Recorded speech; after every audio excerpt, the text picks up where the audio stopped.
Hello, welcome back to MsSnufulupugus Teaches Minecraft. This is episode number 3. And very briefly I want to show you how to craft glass using sand. This is one of the purposes of sand, aside from making sandstone. As this cooks, it will make sand. While that's cooking, I did appear to pick up a rose. Aside from looking pretty, roses can be turned into a dye, similar to the ink from squids, mostly for decorative purposes. I realized that, these are pretty small windows here, but I can chop out a block here, put some glass, and I can get a little bit of a better view. And once you place glass, if you do destroy it, there's no way of regathering it. It's not like wooden planks. So it's a little bit unfortunate. But I'll leave that cooking. In the meantime, I do have 2 leftover pieces of cobble. So I'll show you how to upgrade. Actually, I think we will upgrade our sword. Now we have a little bit of a better sword here. And the other thing I wanted to show you before we go any farther is a very nifty thing called a chest. And a chest is made by putting wooden planks in a circle, similar to a furnace. Now a chest is where you can put items that you might not necessarily need on your adventure.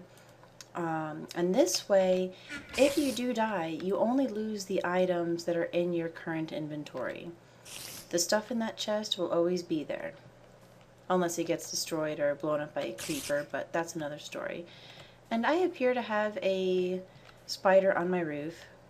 As I think I mentioned, spiders can climb vertically.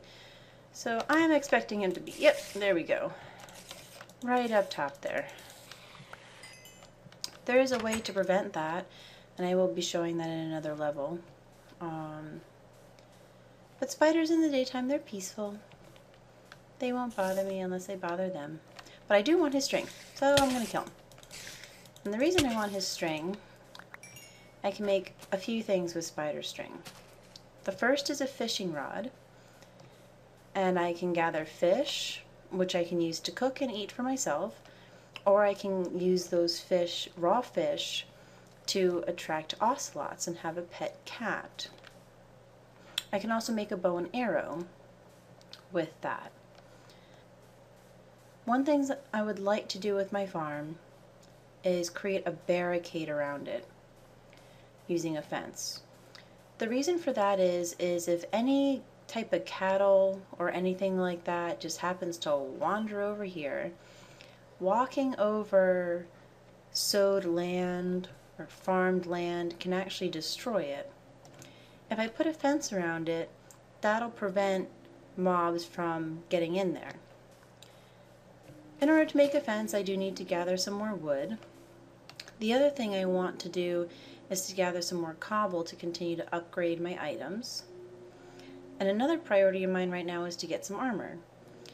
I have no armor right now, so hopefully my wheat's not grown yet. I was hoping to have my wheat farm grown, and then I could use that wheat to attract cows into a cow pen. Okay, is this where I heard those zombies before? No, yes, it is. Well, for the time being, I'm going to dig out here a little bit, and if I see a dungeon, I will bring the video back. One thing to note here is you'll see there is a skeleton right there. You might be saying to yourself, how is he alive? It's the daytime, isn't he supposed to burn? The skeletons and the other undead have a smart AI where they actually seek out shade so they won't die. But I'm going to dig in here for a little bit and pause the video. I'll let you know if I find anything cool or educational. Well, I started digging down there a little bit and realized that it would probably be best, oh, there he is, there's a skeleton, for me to try and kill this skeleton, because skeletons drop both arrows and bone meal, or sorry, arrows and bones. And it seems like I got some bones. The use for bones is that they turn into bone meal. bone meal is a great thing to have because it allows all plants to essentially insta-grow to full maturity. See here, I got these small seeds. Boom, wheat. So then if I chop them down, I got wheat and seeds. So this will help me get my wheat farm going, and then hopefully I can start attracting some sheep. Or sorry, not sheep, cows rather, for their leather. Oh, that was a good one. 3 seeds on that one. I like that.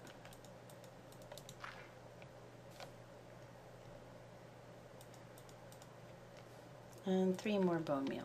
The other use for bone meal is, I think I mentioned, getting wolves as a pet. And they're great because they will actually attack things for you. I don't quite have enough resources, even though I have the wheat, I don't necessarily have the fencing stuff that I need to attract them. So I am going to gather some more wood. I will pause the video again while I do that, and hopefully I can show you guys how to make a cattle pen. I'll be right back.